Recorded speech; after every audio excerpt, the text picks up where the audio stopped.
तो अब मैं आपसे जानना चाहूँगी कि जो अस्थमा के पेशेंट्स होते हैं उनको अक्सर इन्हेलर पे डिपेंड होना पड़ता है। कह सकते हैं कि अगर वो कहीं बाहर जा रहे हैं या कहीं भी जा रहे हैं तो उनको अपने साथ इन्हेलर रखना पड़ता है, क्योंकि कभी भी उनको प्रॉब्लम हो सकती है। तो क्या होम्योपैथी में कोई ऐसा समाधान है, कोई ऐसा ऑल्टरनेटिव है जिससे उनकी इन्हेलर पे जो डिपेंडेंसी है वो कम हो जाए? इसका उत्तर मैं एक एग्जांपल से दूंगा। मेरा एक केस था 2009 में। जी। 2009 में मेरे पास आए वो, और उनको 20 साल से अस्थमा था। और उन्होंने मुझे सारे सिम्टम्स, मैंने सारी हिस्ट्री ली उनकी। तो उन्होंने मुझे हिस्ट्री लेते हुए कहा कि मुझे जब मैं घर से बाहर निकलता हूँ तो मुझे कॉन्स्टेंटली मेरे साथ एक इनहेलर, रोटा इनहेलर और एक सिट्रीजिन की टैबलेट है, वो कंपलसरी रखनी पड़ती है, क्योंकि कभी भी अटैक आ सकता है और वो बहुत फ्रिक्वेंट अटैक्स होते हैं। तो मैं कम्प्लीटली उस पर डिपेंड हूँ। तो मैं आपको बताना चाहूँगा कि उस 2 साल के ट्रीटमेंट के बाद, 2009-2010, ये 2 साल के ट्रीटमेंट के बाद उनका पूरा रोटा इनहेलर पूरी तरह से छूट गया। और उनके साथ अभी वो सिट्रीजिन की टैबलेट्स उनको नहीं रखनी पड़ती। तो ये सबसे बड़ी केस है मेरी। और ऐसे कई केसेस, छोटे छोटे बच्चे आते हैं जिनको अस्थमा होता है और उनको मोस्टली पेडियाट्रिशियन डॉक्टर्स आजकल पंप देते ही, रोटा इनहेलर देते ही हैं। तो ऐसे केसेस में कई बार मैं पेशेंट्स को, मतलब उनके पेरेंट्स को, इसका इम्पोर्टेंस बोलता हूँ, क्योंकि ये पूरा स्टीरॉयड होता है उसके अंदर। रोटा कॉर्टिजोन क्या है? स्टीरॉयड है। तो वो स्टीरॉयड छोटे बच्चों में ना देने की मैं हमेशा सलाह देता हूँ। और मतलब ऐसे कई केसेस मैंने देखे कि उनका पूरी तरह से वो रोटा इनहेलर छूट गया है और वो सिर्फ होम्योपैथी पे पूरी तरह से नॉर्मल हो गया है। ऐसे कई केसेस। तो क्या सिर्फ दवाइयों के बेसिस पे ऐसा होता है या कुछ और आप उसका समाधान, ऑल्टरनेटिव देते हैं? यस, नहीं सिर्फ दवाइयाँ और कुछ मैं उनको मतलब परहेज भी बोलता हूँ। जैसे शुरुआत में जैसे कई बार होता है ऐसा कि इस चीज़ से मुझे ये दिक्कत हो रही है, इस चीज़ से ये दिक्कत हो रही है, तो मैं बोलता हूँ कि शुरुआत में आप इसकी थोड़ी सी सावधानी बरतो।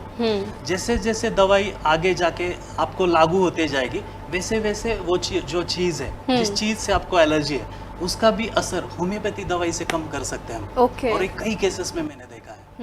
कहने का मतलब है कि इनहेलर पे डिपेंडेंसी होम्योपैथी की वजह से कम हो सकती है। डेफिनेटली हो सकती है। जी डॉक्टर, आपने अभी बात की थी अटैक्स की, कि वो बहुत फ्रिक्वेंटली अटैक्स आते हैं।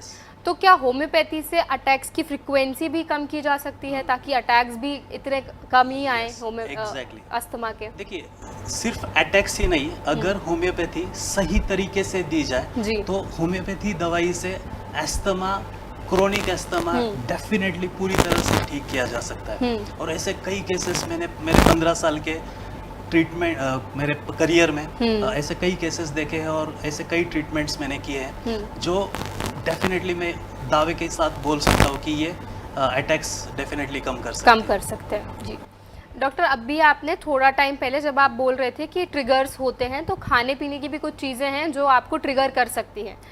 तो क्या ऐसी कौन सी चीज़ें हैं जिनका परहेज एक अस्थमा के पेशेंट को करना बहुत ज़रूरी है?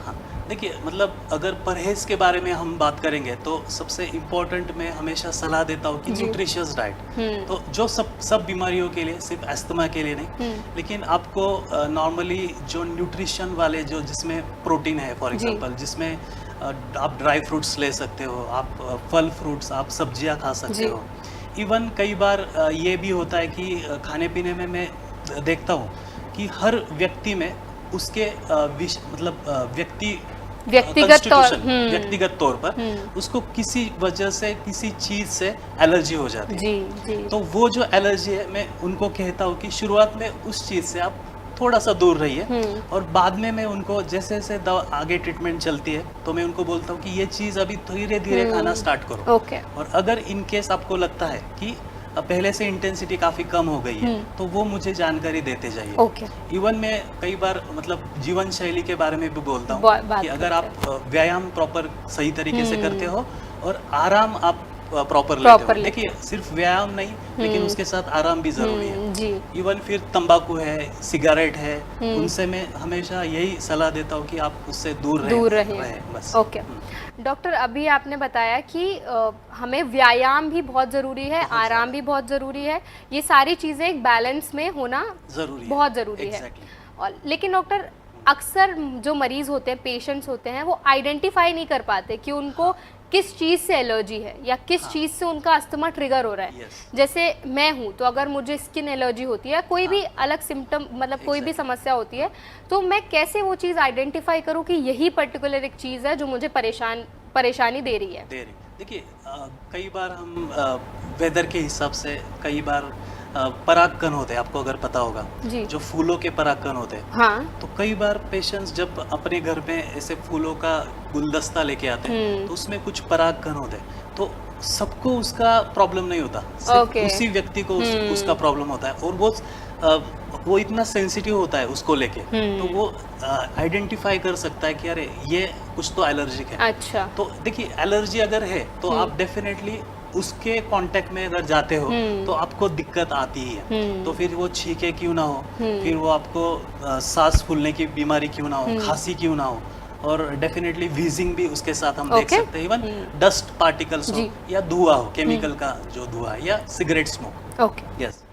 डॉक्टर, होम्योपैथी में क्या किसी तरह के टेस्ट होते हैं जो करवाए जाते हैं ताकि एक व्यक्ति को अस्थमा है या नहीं है वो आइडेंटिफाई किया जा सके? शुरुआती ट्रीटमेंट में तो जैसे मैं हमेशा कहता हूँ कि शुरुआती ट्रीटमेंट में जैसे अस्थमा की जो शुरुआत है तो मैं अक्सर पेशेंट को वो सलाह नहीं देता, लेकिन अगर क्रोनिक अस्थमा है तो उनको मैं ज़रूर बोलूँगा आप HRCT करवा लो, आप एक्सरे करवा लो, आप पल्मोनरी फंक्शन टेस्ट होते हैं वो करवा लो, और कुछ इन्फ्लेमेटरी ब्लड टेस्ट होते हैं जो CRP, सी रिएक्टिव प्रोटीन या ESR, जो कई बार ऐसे इन्फेक्टिव केसेस में, अस्थमा के केसेस में वो रेज हो जाते, बढ़ जाते। ओके।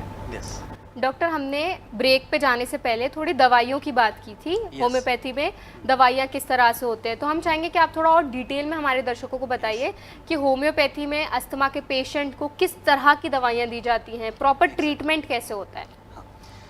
जैसे मैंने कहा कि होम्योपैथी में व्यक्ति विशेष लक्षणों के बेस पे उस आधार पर दवाई दी जाती है जी।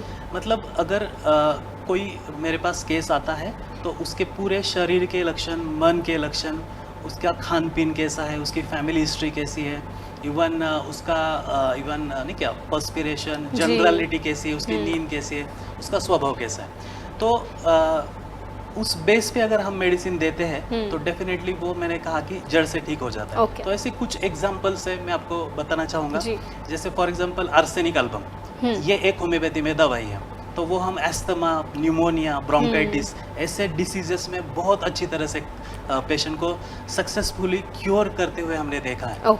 जैसे उसमें उसके लक्षण क्या है, फिर आर्सेनिक एल्बम में क्या होता है कि यूजुअली जो एस्थमा होता है वो ठंडी चीज़ें खाने से या ठंडी हवा से, या फॉर एग्जांपल अगर आप लेटते हो तो एस्थमा बढ़ जाता है, उसको बैठना पड़ता है। कई बार रात में 1 से 2 के बीच इन लोगों को एस्थमा की वृद्धि होती है, मतलब एग्रावेशन होता है। और फिर कुछ गर्म पानी या गर्म चीज़ खाई तो वो एस्थमा कम होते हुए उनको दिखता है, और आगे झुकने से भी उनका एस्थमा कम होता है। इवन इन लोगों की मानसिक अवस्था कैसे होती है, इनको बहुत ज़्यादा मृत्यु का भय होता है और ये बेचैन रहते हैं, और इनको कोई ना कोई साथ में सिक्योरिटी के लिए चाहिए होता है। अगर वो नहीं है तो वो अंदर से बहुत ज़्यादा घबरा जाते हैं। यस, तो ये इनकी क्वालिटी है, ये इनकी यूनिकनेस है। और एक मेडिसिन होती है होम्योपैथी में, वो है नाइट्रम सल्फ्यूरिकम। देखिए ऐसे कई 180 के ऊपर, 180 के ऊपर दवाइयाँ है, उसमें से मैं बस कुछ गिनी चुने आपको कैरेक्टर्स बोल रहा हूँ। तो नाइट्रम सल्फ में क्या होता है कि एस्थमा जो होता है वो ठंडे और गर्म वातावरण में, वार्म एंड वेट वेदर, जो गीला वातावरण होता है, देखिए गीला वातावरण, तो ऐसे गीले वातावरण में और गर्म या ठंडे वातावरण में ये एस्थमा बढ़ जाता है। और ये कब ज्यादातर बढ़ता है, तो एकदम अर्ली मॉर्निंग 4 से 5 के बीच का जो समय होता है, तो ये लोग गहरे नींद से भी जग जाते हैं उस अस्थमा से। अगर वो स्पेसिफिक टाइम में एग्रावेशन हो रहा है तो हम कई बार नाइट्रम सल्फ पेशेंट को देते हैं। तो इनकी साइकोलॉजी कैसे होती है, तो ये बहुत ज़्यादा डिप्रेस्ड होते हैं, और ये लोग अक्सर मैं देखता हूँ कि ड्यूटी कॉन्शियस होते हैं, मतलब उनके अंदर कितनी भी ज़्यादा क्यों ना हो अस्थमा की तकलीफ, उनके अंदर दिमाग में बस ड्यूटी के बारे में काम के बारे में। यस, और इनको दही बहुत ज्यादा पसंद होता है। ऐसा, तो ये जो कुछ गिनी चुनी यूनिकनेस है, ये अगर किसी पेशेंट में हम देखते हैं तो उनको हम नाइट्रम सल्फ देते हैं। और एक केस होता है जो छोटे बच्चों में अक्सर काम करती है अस्थमा में, वो है सैम्ब्यूगस नाइग्रा। तो सैम्ब्यूगस नाइग्रा ये जो दवाई है, ये हम छोटे बच्चों में देते हैं जब फियर या फ्राइट के बाद, जब भय होता है बच्चों में, कोई एकदम सडन कुछ फ्राइट हुआ, भय हुआ, और वो भय के बाद अगर एस्थमेटिक अटैक्स आने स्टार्ट हो गए, और उस केस में कई बार होता है ऐसा कि जब बच्चा, या इवन बड़े लोगों में भी होता है, लेकिन कई बार फ्रिक्वेंटली हमने देखा है कि छोटे बच्चों में होता है, जब ये लोग बेड पे जाते हैं तो पूरी तरह से इनकी स्किन सूख जाती है, और पूरी तरह से पर्स्पिरेशन, जो स्वेटिंग होता है हमारा, वो रुक जाता है, और धीरे धीरे धीरे 2 घंटे 3 घंटे के नींद के बाद ये सडनली वो नींद से जग जाते हैं अस्थमा के अटैक के साथ। और उस समय वो अटैक के साथ फिर उनको पर्स्पिरेशन या स्वेटिंग स्टार्ट हो जाती है। और ये बच्चे अगर छोटे बच्चे हैं तो ये इनके अंदर जो नोज के अंदर, नॉस्ट्रिल के अंदर ड्राइनेस होता है, स्किन भी ड्राई होती है, और नोज अक्सर ब्लॉक हो जाता है, और वो नर्सिंग अगर बच्चे हैं तो वो ब्रेस्ट फीडिंग भी नहीं कर पाते इस वजह से।